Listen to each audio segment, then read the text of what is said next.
Hi all, welcome to Blasters arena. Kerala Blasters ഇന്നലെ നടന്ന മത്സരത്തിൽ വിജയം സ്വന്തമാക്കിയിരുന്നു. ഏകപക്ഷീയമായ ഒരു ഗോളിനാണ് പഞ്ചാബിനെ കേരള ബ്ലാസ്റ്റേഴ്സ് അവരുടെ മൈതാനത്ത് വെച്ചുകൊണ്ട് പരാജയപ്പെടുത്തിയിട്ടുള്ളത്. നോവ സദോയ് നേടിയ പെനാൽറ്റി ഗോളാണ് കേരള ബ്ലാസ്റ്റേഴ്സിന് വിജയം സമ്മാനിച്ചിട്ടുള്ളത്.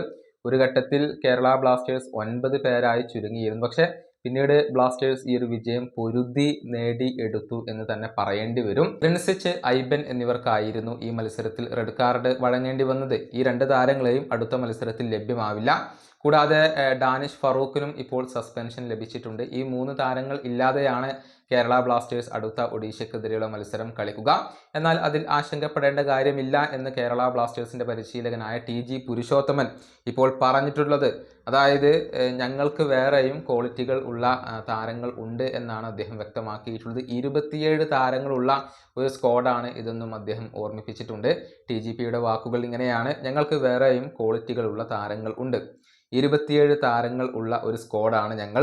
2 താരങ്ങൾ പുറത്തായാൽ ബാക്കിയുള്ള താരങ്ങൾ മുന്നോട്ട് വരണം. ഞങ്ങൾ അവരിൽ വിശ്വസിക്കുന്നുണ്ട്. തീർച്ചയായും ടീമിന് എന്താണ് നേടേണ്ടത് അത് നേടിയെടുക്കാൻ വേണ്ടി ഞങ്ങൾ അവരെ പ്രോത്സാഹിപ്പിക്കുക തന്നെ ചെയ്യും. ഇതാണ് ഇപ്പോൾ കേരള ബ്ലാസ്റ്റേഴ്സിന്റെ പരിശീലകനായ TG പുരുഷോത്തമൻ പറഞ്ഞിട്ടുള്ളത്. അതായത് കുറച്ച് താരങ്ങളെ നഷ്ടമായി എന്ന് കരുതി ആശങ്കപ്പെടേണ്ടതില്ല. ബാക്കിയുള്ള താരങ്ങൾ സ്റ്റെപ്പപ്പ് ചെയ്തുകൊണ്ട് മുന്നോട്ട് വരും എന്ന് തന്നെയാണ് അദ്ദേഹം വിശ്വസിക്കുന്നത്. ഏതായാലും അടുത്ത മത്സരം കേരള ബ്ലാസ്റ്റേഴ്സ് ഒഡീഷ FCക്കെതിരെ സ്വന്തം മൈതാനത്ത് വെച്ചുകൊണ്ടാണ് കളിക്കുക.